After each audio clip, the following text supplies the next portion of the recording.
Hello दोस्तों, welcome to Pradeep study अड्डा। दोस्तों, आज हम लोग यहाँ पर देखने वाले हैं डीएलएड फर्स्ट, सेकंड, थर्ड और फोर्थ सेमेस्टर में हिंदी के एग्जाम में आने वाले सर्वनाम से कुछ मोस्ट इम्पॉर्टेंट क्वेश्चंस है। आज हम लोग यहाँ पर सर्वनाम से संबंधित सभी तथ्यों पर बात करने वाले हैं और एक एक क्वेश्चंस का यहाँ पर हम व्याख्या करते हुए भी आगे बढ़ते रहेंगे। आज आप लोग ये भी जानोगे कि आखिर सर्वनाम के कितने प्रकार होते हैं, उनके कौन कौन से नाम हैं। हर एक एक चीज़ यहाँ पर आज आपको बताई जाएगी। जो हमारे भाई बहन नए हैं, अभी तक चैनल को सब्सक्राइब नहीं किए हैं, सब्सक्राइब कर लें ताकि कोई भी क्लास, कोई भी अपडेट आपसे मिस ना हो। क्योंकि दोस्तों, आपके एग्जाम में संज्ञा सर्वनाम से कहीं ना कहीं प्रश्न आ ही जाते हैं। संज्ञा आपने देख लिया होगा, उसका क्लास आपको मिल गया होगा। अब आप आज हम लोग देखने वाले हैं सर्वनाम। तो आइए हम लोग यहाँ पर चलते हैं सीधा क्लास की ओर और आप लोग प्लीज़ इस क्लास को अपने दोस्तों तक शेयर कर दीजिएगा। देखिए दोस्तों, यहाँ पे आपको आज का पहला प्रश्न दिख रहा है कि सर्वनाम की कुल संख्या कितनी होती है। यहाँ पूछा गया आपसे कि सर्वनामों की कुल संख्या कितनी होती है। 8 प्रकार के होते हैं, 10 प्रकार के होते हैं, 11 या 12 प्रकार के होते हैं। कितने प्रकार के होते हैं ये चीज़ यहाँ पे आपको बताना होगा। अगर दोस्तों ठीक है, हम यहाँ पर पहले बात कर लें सर्वनाम की कुल संख्याओं पर और इनके नामों पर, ठीक है। तो सर्वनाम आपके 6 प्रकार के होते हैं। कितने प्रकार के होते हैं? सर्वनाम आपके कुल 6 प्रकार के नामों से हम लोग इसको जानते हैं। लेकिन दोस्तों यहाँ पर देखिए, यहाँ पर आपका कहीं पर भी 6 नहीं दिया गया है। यहाँ पे आपको दिया गया है 8, 10, 11, ठीक है, और 12। अभी हम इसके बारे में बाद में बात करने वाले हैं। पहले यहाँ पे मैं आपको बता दूं कि सर्वनाम आपके टोटल 6 प्रकार के होते हैं। पहला आपका हो जाएगा पुरुषवाचक सर्वनाम, दूसरा आपका हो जाएगा निजवाचक सर्वनाम, तीसरा आपका हो जाएगा निश्चयवाचक सर्वनाम और चौथा आपका हो जाएगा अनिश्चयवाचक सर्वनाम, पांचवा आपका हो जाएगा प्रश्नवाचक सर्वनाम, छठवां आपका हो जाएगा संबंधवाचक सर्वनाम। लेकिन यहाँ पर मैं आपको बता दूं कि जो आपके पुरुषवाचक सर्वनाम होते हैं, ठीक है, जो आपका पहला पुरुषवाचक सर्वनाम होते हैं उसके भी 3 भेद होते हैं। कितने होते हैं? पुरुषवाचक सर्वनाम के आपके 3 भेद पाए जाते हैं। कौन कौन सा? उत्तम पुरुष, मध्यम पुरुष और अन्य पुरुष, ठीक है। ये भी आपको ध्यान रखना बहुत ही आवश्यक है। अब यहाँ पर आपके सर्वनामों की जनसंख्याओं के बारे में बात कर लें कि आखिर कुल सर्वनाम कितने होते हैं। सर्वनाम यहाँ पे आपके हो जाएंगे 11। आपका बिल्कुल सही हो जाएगा। कितना होगा आपका? 11 आपका बिल्कुल सही हो जाएगा। कैसे? देखिए, जो अभी हमने आपको बताया था पुरुषवाचक है, निजवाचक, निश्चयवाचक है, अनिश्चयवाचक और प्रश्नवाचक और संबंधवाचक, ठीक है, ये सब आपके सर्वनाम के भेद के अंतर्गत आएंगे। किसके अंतर्गत आएंगे? ये सब आपके सर्वनाम के भेद के अंतर्गत आएंगे। लेकिन ये जो आपके यहाँ पर कुल संख्याओं की बात यहाँ पे आपसे की गई है वे आपके कुल 11 हो जाएंगे। जैसे कि मैं, तुम, वह, वे, आप, ठीक है, यह, कुल मिलाकर ये आपके 11 प्रकार के होते हैं। तो 11 आपका बिल्कुल सही हो जाएगा। अब सर्वनाम आपका क्या होता है? संज्ञा के स्थान पर प्रयुक्त शब्दों को सर्वनाम कहते हैं, ठीक है दोस्तों। संज्ञा के स्थान पर जो शब्द प्रयुक्त होते हैं उन्हें सर्वनाम भी कहते हैं। चलिए आगे बढ़ते हैं। नेक्स्ट यहाँ पे आपका दिया गया है कौन सा कथन सत्य है। कौन सा कथन सत्य है आपके इसके बारे में भी बात करनी है। सर्वनाम संज्ञा की पुनरावृत्ति को रोकता है या फिर सर्वनाम संज्ञा की तरह प्रयुक्त होता है। सर्वनाम का भी अपना लिंग वचन होता है। सर्वनाम के बिना भी वाक्य सुंदर हो जाते हैं। इन चारों में से आपका क्या होगा, ये चीज़ यहाँ पे आपको बताना है। इसमें आपका होगा कि सर्वनाम संज्ञा की पुनरावृत्ति को रोकता है, ठीक है दोस्तों। इसमें आपका ए वाला बिल्कुल सही हो जाएगा। जैसे यहाँ पे आपका है कि इनमें से किस वाक्य में निजवाचक सर्वनाम का प्रयोग किया गया है। अब यहाँ पे आपसे निजवाचक की बात की जा रही है। जिस सर्वनाम का प्रयोग कर्ता कारक स्वयं के लिए करता है वह आपका निजवाचक सर्वनाम होगा। क्या होगा? आप एक बार फिर से सुन लीजिए। जिन सर्वनाम का प्रयोग कर्ता कारक स्वयं के लिए करता है, ठीक है, कर्ता कारक के लिए करता है, उसे निजवाचक सर्वनाम कहते हैं। इसके अंतर्गत आप, स्वयं, खुद, ठीक है, यानी अपना, जहाँ पे आपको अपना दिखेगा वह आपका निजवाचक सर्वनाम आ जाएगा। अब यहाँ देखिए, यहाँ पे आपको दिख रहा है कि वह, एक मिनट, वह आप खा लेता है, वह आप खा लेता है। दोस्तों, वह अपने आप, ठीक है, खा लेता है, वह अपने आप खा लेता है, ऐसा होना चाहिए। इसमें आपका ए वाला बिल्कुल सही, ठीक है, हो जाएगा। और जो आपके ऑप्शन देखिए यहाँ पर, आप क्या क्या खाते हैं, ठीक है दोस्तों, इसमें ए भी आपका नहीं होगा। और यहाँ पर आप देख लीजिए दो ऑप्शन, आजकल, ठीक है, आजकल आप कहाँ रहते हैं, ठीक है, यह कहीं ना कहीं दूसरों के लिए है, ठीक है। जो अपना होता है, मैं अपने आप खा लेता हूँ, मैं अपने आप, ठीक है, गा लेता हूँ, पढ़ लेता हूँ, ये सब आपके निजी हैं, ठीक है, ये आपके निजवाचक में आ जाएंगे। नेक्स्ट यहाँ पे आपका है कि पुरुषवाचक सर्वनाम के कितने प्रकार होते हैं? 4 प्रकार, 5 प्रकार, 8 प्रकार या फिर 3 प्रकार। पुरुषवाचक सर्वनाम के कितने प्रकार होते हैं अभी हमने आपको स्टार्टिंग में ही बताया था। तो दोस्तों, तो पुरुषवाचक तो सर्वनाम के यहाँ पे आपके 3 प्रकार होते हैं। कितने होते हैं? यहाँ पे आपका 3 प्रकार का हो जाएगा। कौन कौन सा? उत्तम पुरुष, मध्यम पुरुष और अन्य पुरुष, ठीक है। इसमें आपका 3 बिल्कुल सही हो जाएगा।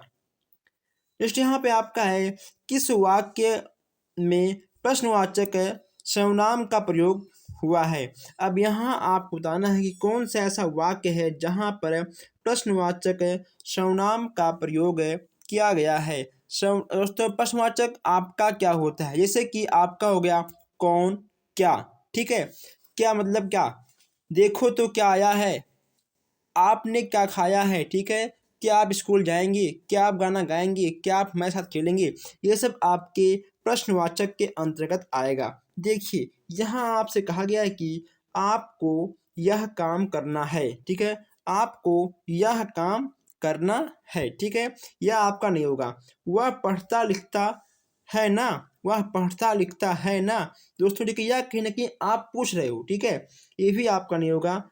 आप कहाँ रहते हैं, आप कहाँ रहते हैं, आपके प्रश्नवाचक में कौन, क्या, ये आना आवश्यक है, ठीक है दोस्तों। या फिर आपका प्रश्नवाचक जहाँ पे आपका रहेगा वही आपका प्रश्नवाचक सर्वनाम हो जाएगा, ठीक है। या देखिए, वह कौन, वहाँ कौन पढ़ रहा था, ठीक है, वहाँ कौन पढ़ रहा था, यहाँ पे कहीं ना कहीं प्रश्न किया गया है। वहाँ पे कौन पढ़ रहा था, यहाँ पे आपसे प्रश्न किया गया है। इसमें आपका क्या होगा? इसमें आपका डी वाला बिल्कुल सही हो जाएगा, ठीक है। वहाँ कौन पढ़ रहा था बताइए, यहाँ पे आपसे प्रश्न किया गया है, यह आपका प्रश्नवाचक हो जाएगा। पांचवें का आपका डी वाला बिल्कुल सही हो जाएगा। अभी आप लोगों ने इस क्लास को शेयर नहीं किया है तो शेयर कर दीजिए, ताकि और लोग भी जुड़ें और सब लोग भी क्लास का आनंद लें। यहाँ देखिए, छठवां आपका है कि कौन सा प्रयोग किसके लिए होता है? कौन का प्रयोग किसके लिए होता है, ये यहाँ पे आपको बताना है। सजीवों के लिए या फिर निर्जीवों के लिए, दोनों के लिए, या उपरोक्त में से कोई नहीं। कौन का प्रयोग किसके लिए होता है, ये चीज़ यहाँ पे आपको बताना है। तो कौन का प्रयोग आपका सजीवों के लिए होता है, ठीक है, जो जिंदा होते हैं उनके लिए होता है। इसलिए यहाँ पे आपका है कि अनिश्चितवाचक सर्वनाम का प्रयोग किस वाक्य में हुआ है? अनिश्चितवाचक, ठीक है, अनिश्चितवाचक सर्वनाम का प्रयोग किस वाक्य में हुआ है? यहाँ पे अनिश्चितवाचक की बात की जा रही है। वह सर्वनाम जो किसी निश्चित वस्तु या व्यक्ति का बोध नहीं कराता है, ठीक है, उसे अनिश्चितवाचक कहते हैं।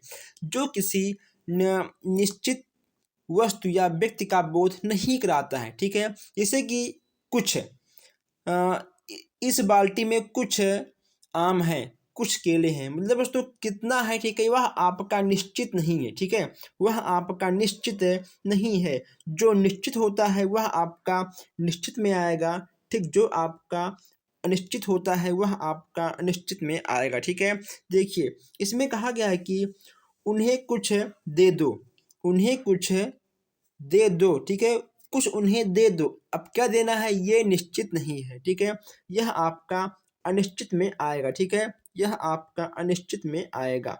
और आगे हम लोग थोड़ा सा प्रश्न देख लेते हैं। कौन ऐसा कहता है, इसका कोई मतलब नहीं है। ठीक है, अभिनव इधर आया था, इसका कोई मतलब नहीं है। ठीक है, वह खाकर सो गया। सबसे अच्छा आपका प्रश्न क्या होगा, उन्हें कुछ दे दो। आपका सातवां का ए बिल्कुल सही हो जाएगा।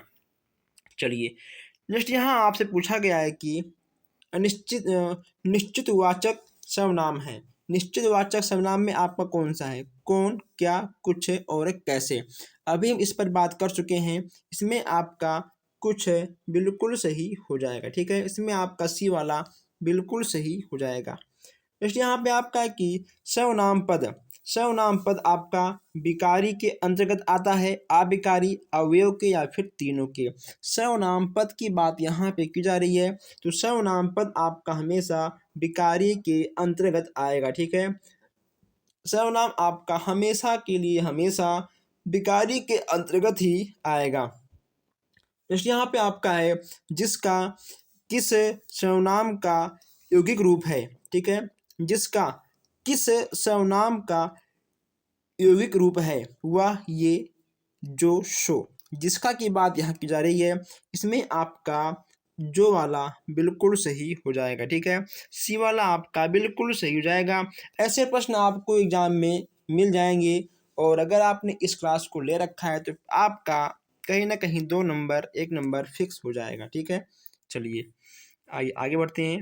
नेक्स्ट यहाँ आपसे कहा गया है, इन वाक्यों में से किस वाक्य में वह का प्रयोग संबंधवाचक के रूप में हुआ है। ठीक है, इन वाक्यों में से किस वाक्य में वह का प्रयोग संबंधवाचक के रूप में हुआ है। वह का प्रयोग की बात यहाँ पे की जा रही है। इसमें देखिए, वह घर पर रहकर ही अपना परिवार चला रहा है। वह घोड़ा है जो बहुत तेज दौड़ता है। वह पता नहीं क्या चाहता है। ठीक है, जो मेहनत करेगा वह सफल होगा। ग्रामर की बात कर लें तो इसमें आपका डी वाला बिल्कुल सही होगा। ठीक है दोस्तों, जो मेहनत करेगा वह सफल होगा। ठीक है, संबंधवाचक किसके वाचक दोस्तों, यहाँ आपसे ठीक है संबंधवाचक की बात की जा रही थी। जो मेहनत करेगा वह जरूर सफल होगा, इसमें आपका संबंध। ठीक है, दोनों का एक दूसरे से संबंध यहाँ पर दिखाई दे रहा है। आप कहाँ जा रहे थे, इस वाक्य में आप क्या है, आप प्रश्न क्या है, निजवाचक है, निश्चयवाचक है, प्रश्नवाचक है या फिर पुरुषवाचक है। आपकी बात यहाँ पे की जा रही है, किसकी बात की जा रही है, यहाँ पे आपकी बात की जा रही है। हमने आपसे कहा था कि जहाँ पे आप, स्वयं, दुख है, ठीक है, स्वतः, ये सब आएगा वह आपका निश्चित के अंतर्गत आएगा। इसमें आपका निश्चित यानी डी वाला बिल्कुल सही हो जाएगा। ठीक है, इसमें आपका डी वाला बिल्कुल सही हो जाएगा। तेरहवां यहाँ पे आपका है, मैं आप चला जाऊंगा, मैं आप चला जाऊंगा। ठीक है, मैं और आप चला जाऊंगा, इन वाक्यों में आपका सर्वनाम है। आपके सर्वनाम की बात यहाँ की जा रही है। इसमें आपका इसमें आपका निजवाचक सर्वनाम आएगा। ठीक है, इसमें आपका सी वाला बिल्कुल सही हो जाएगा। जस्ट यहाँ पे आपका है 14वां, आपसे कहा जा रहा है कि संबंधवाचक सर्वनाम का प्रयोग किस वाक्य में हुआ है। संबंधवाचक की बात यहाँ की जा रही है। जो करेगा सो भरेगा, जैसी करनी वैसी भरनी, उसके पास कुछ है, वह इधर ही आ निकला है। इसमें आपका कौन सा होगा। 14वें की बात करें तो 14वें में आपका जो करेगा सो भरेगा। ठीक है, इसमें आपका संबंध आ रहा है ए वाले में, यानी आपका ए वाला बिल्कुल सही एकदम आंसर आपका हो जाएगा।